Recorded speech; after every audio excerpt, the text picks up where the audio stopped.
참 예수님, 오늘은 8월 3일 연중 제18주간 화요일입니다. 복음 말씀 들으시겠습니다. 마테오가 전한 거룩한 복음입니다.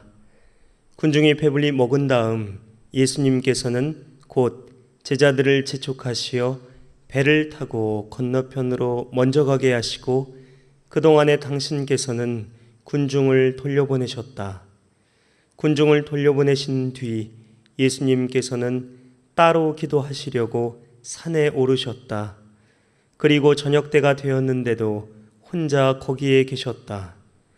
배는 이미 무태서 여러 스타디온 떨어져 있었는데 마침 맞바람이 불어 파도에 시달리고 있었다. 예수님께서는 새벽에 호수 위를 걸으시어 그들 쪽으로 가셨다. 제자들은 예수님께서 호수 위를 걸으시는 것을 보고 겁에 질려 유령이다 하며 두려워 소리를 질러댔다. 예수님께서는 곧 그들에게 말씀하셨다. 용기를 내어라. 나다. 두려워하지 마라. 그러자 베드로가 말하였다. 주님, 주님이시거든 저더러 물 위를 걸어오라고 명령하십시오. 예수님께서 오너라 하시자 베드로가 배에서 내려 물 위를 걸어 예수님께 갔다. 그러나 거센 바람을 보고서는 그만 두려워졌다. 그래서 물에 빠져들기 시작하자 주님, 저를 구해 주십시오 하고 소리를 질렀다. 예수님께서 곧 손을 내밀어 그를 붙잡으시고 이 믿음이 약한 자야, 왜 의심하였느냐 하고 말씀하셨다. 그러고 나서 그들이 배에 오르자 바람이 그쳤다. 그러자 배 안에 있던 사람들이 그분께 엎드려 절하며 스승님은 참으로 하느님의 아드님이십니다 하고 말하였다. 그들은 호수를 건너 겟네사렛 땅에 이르렀다. 그러자 그곳 사람들이 그분을 알아보고 그 주변 모든 지방으로 사람들을 보내어 병든 이들을 모두 그분께 데려왔다. 그리고 그 옷자락 술에 그들이 손이라도 대게 해주십사고 청하였다. 과연 그것에 손을 댄 사람마다 구원을 받았다. 주님의 말씀입니다. 그리스도님 찬미합니다. 오늘 복음은 예수님께서 물 위를 걸으신 사건을 이야기하고 있습니다. 저는 예전에 황창현 신부님 강의가 생각이 나는데요. 신부님이 강의하시면서 내가 만약에 예수님처럼 물 위를 걸을 필요도 없고 공중으로 떠서 공중으로 나가면 그걸로 끝나지 않겠냐고 하셨던 재미났던 그 강의가 기억이 납니다. 예수님도 많은 기적을 행하셨었는데 오늘도 그 기적을 행하고 나서 예수님 보람을 느끼셨다면 사람들이 예수님을 하느님의 아드님으로 알아보고 그분을 믿고 그 안에서 또 죄를 용서받고 영원의 생명을 얻었더라면 너무나 좋았겠지만 오늘 또 믿음이 부족한 베드로가 대표로 예수님한테 지적을 받습니다. 예수님께서 오병이어의 기적을 일으키시고 나서 5천 명이 넘는 사람들에게 빵과 물고기를 나누어 주느라 저희도 5천 명이면은 실내 체육관에 사람들이 가득 차는 건데 성체 분배만 해도 진이 다 빠지는 거 어쩔 때는 좀 힘이 드는데 제자들도 그 사람들에게 이 빵하고 물고기를 나누어 주냐고 이 고생했을 이 제자들을 배에 태워서 호수 건너편으로 먼저 보내시고 예수님 당신이 직접 군중을 돌려보내십니다. 마무리를 지시는 거죠. 제자들 먼저 챙겨주시고 복음의 시작부터 군중은 물론 제자들에 대한 사랑과 애정이 담긴 예수님의 마음이 느껴지는 것 같습니다. 그리고 예수님은 아버지 하느님께 기도드리시려고 산에 오르십니다. 군중을 배불리 먹일 수 있는 그 하루에 감사드리면서 오늘 하루를 마무리하는 시간을 아버지 하느님과 함께 보내는 예수님에게서 아버지에 대한 사랑까지 느껴집니다. 이웃사랑과 하느님 사랑이라는 첫째가는 계명을 고스란히 실천하신 예수님의 하루 일과였습니다. 기도를 마치시고 새벽녘에 예수님은 호수 위를 걸어서 제자들에게 가십니다. 배는 제자들이 타고 건너편으로 이미 건너갔고 새벽녘이었기 때문에 어쩔 수 없이 걸어가셨다라고 생각이 듭니다. 아니면 제자들을 좀 놀래키시려고? 그건 아닐 것이고요. 묵상을 더 풍요롭게 하기 위해서 오늘 우리가 들은 마테오복음과 더불어서 마르코복음과 요한복음에도 나오는 예수님께서 물 위를 걸으신 기적을 함께 살펴보았으면 합니다.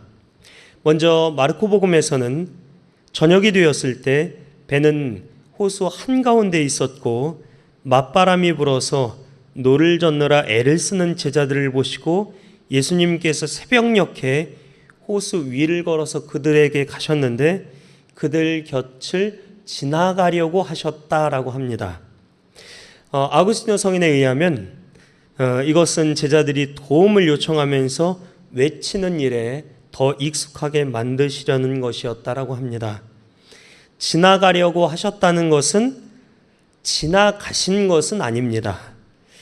예수님은 제자들이 주님이신 당신께 더 의탁하게 하시려고 이렇게 지나가려고 하는 그런 모션을 취하셨던 게 아닌가 생각이 듭니다. 그리고 제자들이 빵의 기적을 깨닫지 못하고 오히려 마음이 완고해졌기 때문에 물 위를 걸으시는 예수님을 보고 유령인 줄 알고 겁에 질려 넋을 잃었다라고 합니다.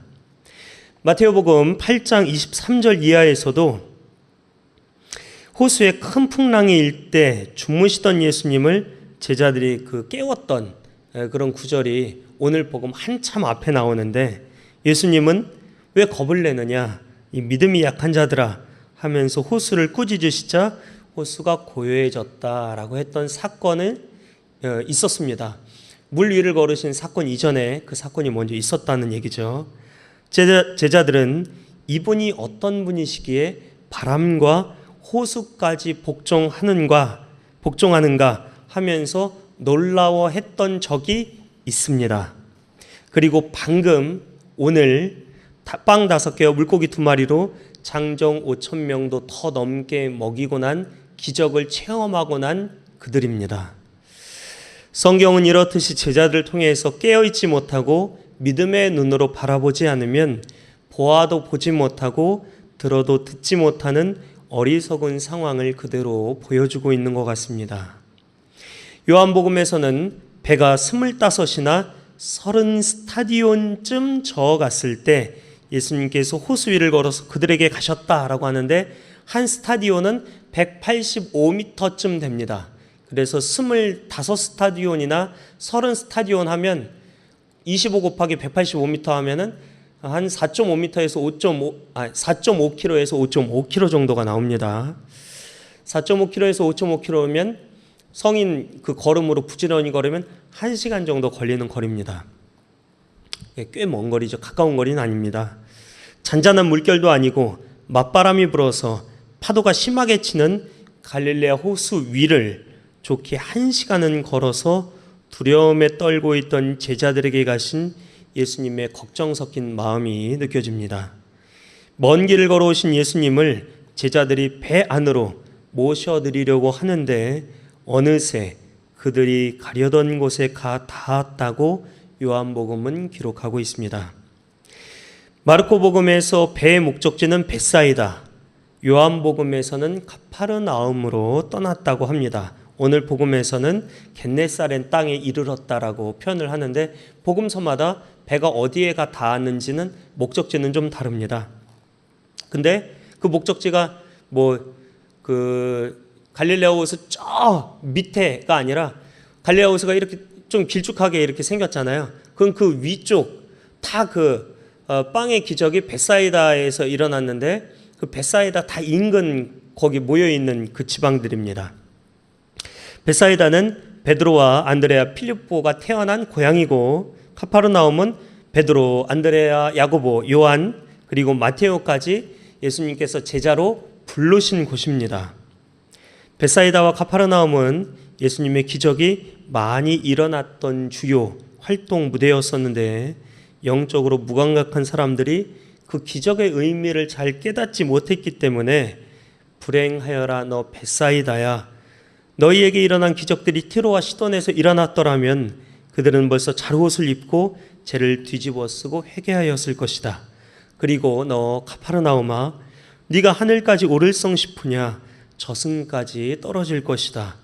너에게 일어난 기적들이 소돔에서 일어났더라면 그 고을은 오늘까지 남아있을 것이다 라고 예수님께서 말씀하시면서 아쉬움을 토로하셨던 곳이기도 합니다. 카파르나움에서 발견된 이 베드로의 집은 최초의 그 가정 성당이면서 로마 시대 박해를 겪던 신자들이 몰래 이곳에 모여서 기도를 드렸던 곳이라고 일컬어집니다. 그래서 그 베드로의 집터 위에 그 베드로 집터 성당이 봉헌되었는데, 이스라엘 성지순례를 가시면 꼭 들러서 미사를 드리는 곳이기도 합니다. 사방에 이렇게 팔각형 모양으로, 배 모양으로, 유리 모양으로 해서 전경을 바라다 볼 수 있는, 아마 그 성당 이스라엘 가신 분이라면 들리셨을 거라고 생각이 듭니다. 벳사이다와 카파르나움은 예수님의 주 활동 무대이면서 제자들의 활동 무대이기도 했습니다. 베드로, 안드레아, 야고보, 요한, 이 네 사람 어부였었고, 갈릴레아 호수, 특히 이 북쪽 인근은 그들의 주요 활동 무대였었습니다. 그런데도 그들은 맞바람이 불어서 돛을 올리지도 못하고 파도 때문에 노를 제대로 젓지도 못하면서 어부 출신이라는 경력이 무색하게도 풍랑에 속절없이 시달리고 있습니다. 이걸 보면 풍랑은 사람을 가려가면서 오지 않고 누구에게나 온다는 사실을 새삼 깨닫게 됩니다. 노련한 어부에게도 풍랑은 옵니다. 예수님께서 건너편으로 가라고 하셨는데 풍랑에 시달리면서 예수님을 탓했을 수도 있을 겁니다. 예수님이 그냥 보낸 것도 아니고 어떻게 재촉해서 보냈잖아요. 그리고 예수님은 산에 오르시고 저녁 때가 되었는데도 제자들한테 안 가시고 그냥 혼자 산에 계셨다는 걸 보면 예수님이 풍랑이 일 거를 알고 일부러 그런 생각도 듭니다. 제자들도 예수님이 우리 골탕 먹으라고 일부러 보냈나? 근데 시련 속에서 제자들이 예수님을 찾고 또 예수님께 의탁하는 법을 배우려고 예수님 일부러 그런 장면을 이벤트처럼 연출하셨나? 별 생각이 다 듭니다. 제자들이 무엇을 근데 잘못해서 풍랑이 친 것도 아니고 예수님이 제자들이 갔는데 풍랑이 치라고 명령을 해서 풍랑이 일어난 것도 아닐 겁니다. 그저 바람이 부으니까 파도가 쳤을 따름입니다.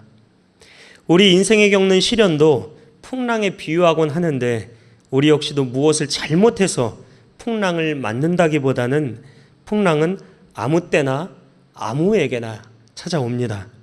믿음이 강한 사람에게나 약한 사람에게나 아무에게나 옵니다.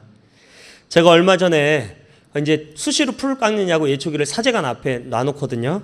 근데 이 예초기로 사제관 주변에 요새 비님이 자주 오시니까 무성이 자란 풀을 정리하면서 문득 든 생각이, 예초기를 풀 앞에 세워놔도 풀은 잘만 자란다는 사실입니다. 풀이 바로 앞에 놓여진 예초기를 무서워서 안 자라지 않습니다. 잘만 자랍니다. 마찬가지로 유혹과 시련도 예수님과 함께 살아가는 우리에게 잘도 찾아옵니다. 베드로 1서에 보면 이런 상황을 잘 말해주고 있는 대목이 있습니다. 사랑하는 여러분, 시련의 불길이 여러분 가운데에 일어나더라도 무슨 이상한 일이나 생긴 것처럼 놀라지 마십시오. 오히려 그리스도의 고난에 동참하는 것이니 기뻐하십시오. 그러면 그분의 영광이 나타날 때에도 여러분은 기뻐하며 즐거워하게 될 것입니다. 마테오, 마르코, 또 요한 이 세 복음서에서 공통적으로 예수님은 두려움에 떨고 있는 제자들에게 나다, 사투리라 하면 내다 하면서 오십니다. 탈출기 3장 14절에서 나는 있는 나다 라고 하나님께서 모세에게 당신을 알려주신 대목이 떠오르면서 나다라고 하는 것은 내가 바로 하느님의 아들 메시아 그리스도이다 라고 하시는 것과 같은데, 이 예수님의 신성을 부각시켜주는 대목입니다. 하느님인 내가 너희와 함께 있으니 두려워하지 말라라는 말이 나다라는 이 한마디에 나 아직도 모르겠냐고 확인시켜 주신 대목이죠. 마테오, 마르코, 요한복음 중에 오늘 마테오복음만이 전하고 있는 베드로 사도가 무리를 걷는 장면은 예수님의 신성에 동참하는 장면이면서도 거센 바람을 보고 두려워서 이내 물에 빠져들기 시작하는 그 장면은 인간의 연약함을 동시에 드러내는 것이기도 합니다. 예수님이 신성에 참여할 수 있는 인간이면서도 연약한 인간의 본성을 갖고 있는 우리의 그 두 가지 모습을 한꺼번에 베드로가 보여주고 있습니다.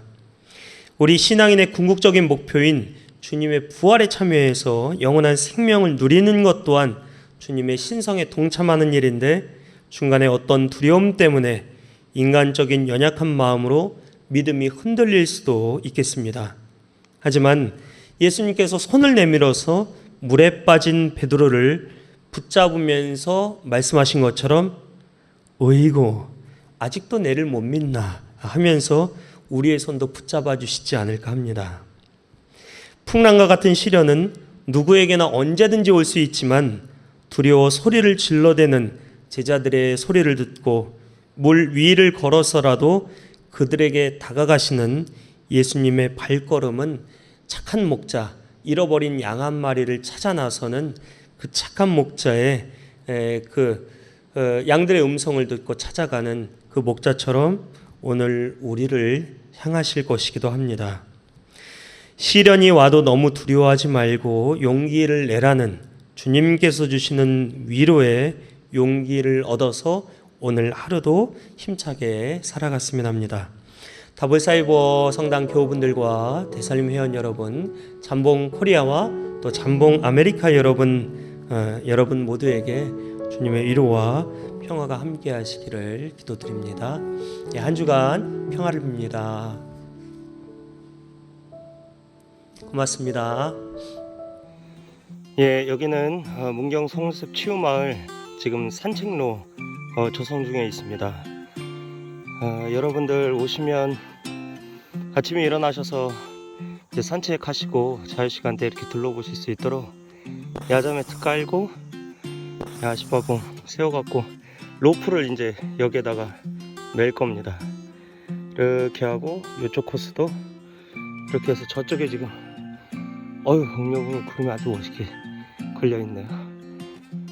뒤에 이제 요즘 날씨가 더워갖고 오후에는 형제님들이 조금 쉬실 수 있게 탄력 근무제로 지금 이제 새벽 6시 조금 지났는데 6시부터 근무하시는 걸로 좀 바꿔서 지금 이제 해 막 떴는데 아침 일찍 작업을 시작하고 있습니다. 저도 이제 영상 촬영하고 같이 할 계획입니다. 여기 이제 산책로 이렇게 걷다 보면 오른쪽으로 십자가도 보이죠. 방자로 만든 십자가.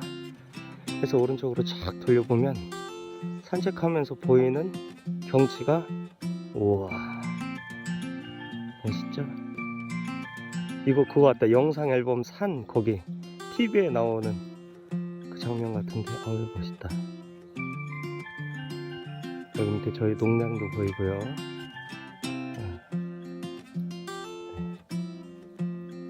송습 치유마을 전경이 보이고 있습니다. 이번 주부터 이제 학생들 들어오는 피정인데 그 피정 전에 산책로 조성을 좀 마무리하려고 생각하고 있습니다. 좋은 하루 되시기 바랍니다, 여러분.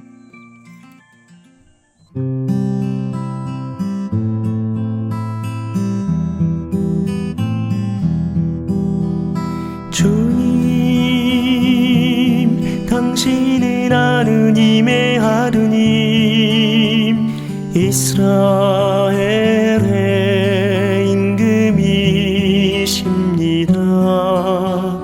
주님, 당신은 하느님의 아드님, 이스라엘의 임금이십니다. 주님, 당신은 하느님의 아드님, 이스라엘의 임금이십니다. 주님,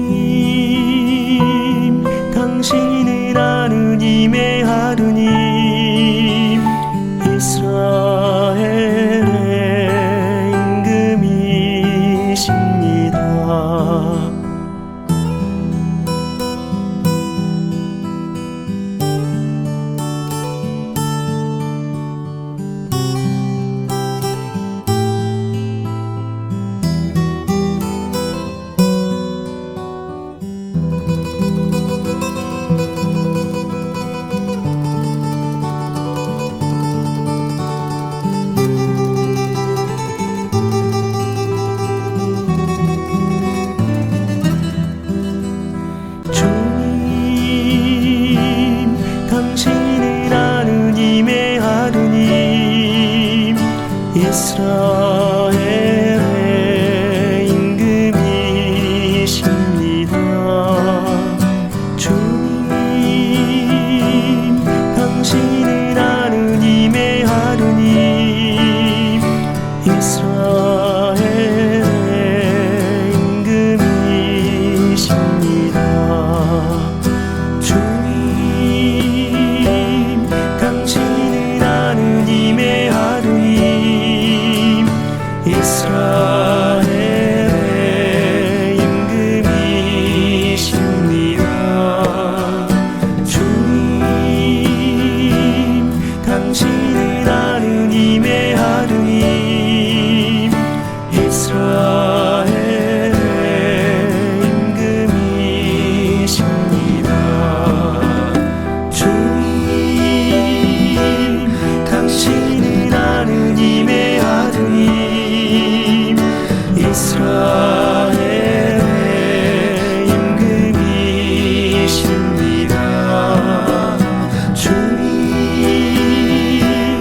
당신은 하느님의 하느님, 이스라엘의 임금이십니다.